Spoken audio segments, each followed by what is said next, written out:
Well, hello there. Welcome to the Dana Spencer pre-show where we talk about solving problems, building relationships, quitting corporate, and the freedom to walk in your God-given purpose. So what's up? How we feeling? I feel like I haven't talked to you all in forever. Had an amazing weekend. Yesterday was my birthday, so happy belated birthday to me. And the older you get, it's just more important the relationships that you have, the food that you get to eat, and just the company that you get to keep. I mean, it's amazing, and I definitely encourage you, obviously, to keep building those relationships. Every single day is an opportunity to fellowship and build those strategic relationships with people. And so definitely do that. So I hope you got a chance to get out and enjoy the nature. This is the day that the Lord hath made. We will rejoice and be glad in it. I hope you're glad today, and just moving around and getting outside and getting that blood flowing through your veins is definitely important for everybody. So today we are going to double click into solving problems. And so my question for you today is, what are you afraid of? What is keeping you back from accomplishing your goals, your dreams, your aspirations, whatever it is that the Lord has placed on your heart? And shout out to Pleasant View Baptist Church, because I grew up in Pleasant View Baptist Church and we used to have Youth Sunday. I believe it was the second Sunday of the month. Every second Sunday was Youth Sunday, and we got to take over everything. We got to do the announcements and read the scripture and everything. And I feel like I've talked to you about this before, but it's so important to set that foundation. And the one thing that it definitely helped us, I mean, it helped us with a lot of things, but when I was thinking about this in terms of public speaking, a lot of people are afraid to speak in front of an audience, to even go live. A lot of people are like, I would never go live. I personally, I was one of those people in terms of I thought going live was stupid. And so here I am going live all the time. But it's a platform for you to, speak your truth. It's a platform to share information and to share knowledge. But the part I was talking about specifically is the fact that because Pleasant View Baptist Church laid that foundation for us, that public speaking was not something that we were afraid of. Like we would, if you got assigned announcements, it was just a good Sunday because we just love doing announcements and we love serving in the church. So here's the thing. We've got to, and this is my opinion, obviously, we've got to get back to allowing the youth to lead in the church. The youth are our future. And if we don't allow them to enjoy church while they're young, guess what? When they're older, if somebody like me, a parent, is making the child come to church, when they get older, they're just gonna quit and stop going to church altogether. So obviously we want to point our young people to Christ and have a relationship with him. But we all know that if we are not involved, if there's not a reason that we are drawn to an organization, then we're just going to quit. If I don't have a connection with people, then a lot of times we are just going to be out. So, what are some of the activities that you do in your church in order to retain the youth, in order to let them know that you love them and you care about them and you care about their future? And I feel like I'm all over the place, but I'm gonna shout outs to Shawnee Baptist Church for we're about to launch Operation 502.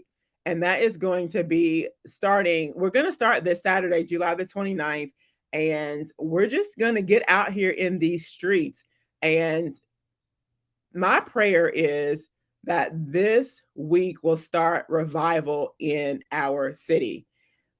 We need revival in our city. And I'm not one, I don't watch the news. I don't know the latest that's going on. All I know is we need to love on our teenagers and we need to show them that we care, and we need to show them Christ-like. If Jesus were living today, he would be having park revivals. He would be out in the community. He was amongst the people who needed him most. What do they say? If you're a hospital, then he would be where the people the public, the people who would need him the most. He would be in the midst. He would be in the streets, compelling them to come in. We can't sit back in our churches and just pray that the people will come in. We have got to go to the streets. And so we've got several park outreaches. We've got some homeless outreaches. And this is not to brag on us, but this is to brag on God, because I believe he's about to do exceedingly abundantly above all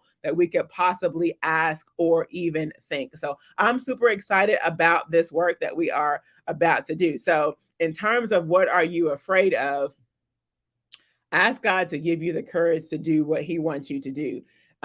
Whether that is on your current job, if you need a new skill set, what is it that is holding you back from really accomplishing God's plan and God's purpose for your life? And so I don't want to be redundant, but I'm super excited about what is coming up. Do something today that your future self will thank you for. I was around a couple of people. Shout out to Keisha. I was just thinking about you this morning. Shout out to Keisha. She was saying that she's doing Whole30, and me and my son and some friends, we did Whole30, several rounds of it. And it really helps you to do several things. Number one, it helps you to realize that sugar is in everything. If you're not looking on the back of your whatever you're buying and looking at the ingredients, you don't really know what's in your food. And when you are on a mission to stop eating sugar, then you will see that when you look at the ingredients, that sugar is in a lot of things. You know, it's disguised as fructose. Anything with OSE is sugar. And now they're fancying up sugar. They're like cane sugar and all this stuff. Sugar is sugar. My understanding is that your body doesn't know the difference between when you have fruit that has sugar in it, as well as when you have honey or syrup. Sugar is sugar to your body, is my understanding. So definitely make sure that you know what you're eating. What's on the front is the marketing. What's on the back and the ingredients is the truth. So we were at a going away event, and a lot of times when you are having a restrictive diet, you have no control over what people are serving. So you have to make a decision. Am I going to give in to the peer pressure, or am I going to stick to what I believe in, stick to what my goal is for these 30 days? So shout out to when you're able to not succumb to peer pressure and just overcome. So I'm just challenging you to be an overcomer, and I'm excited about the future. And my podcast is actually launching August the 14th. I'm partnering with KMK Consulting LLC to market the podcast as well. So definitely head on over to the Dana Spencer Show on Facebook. Give me a like so we can get to 100 likes. Once we get to 100 likes, I am going to give away the flight assessment along with a 30-minute consultation with yours truly. So thank you so much for attending the Dana Spencer pre-show, and ask yourself, what are you afraid of?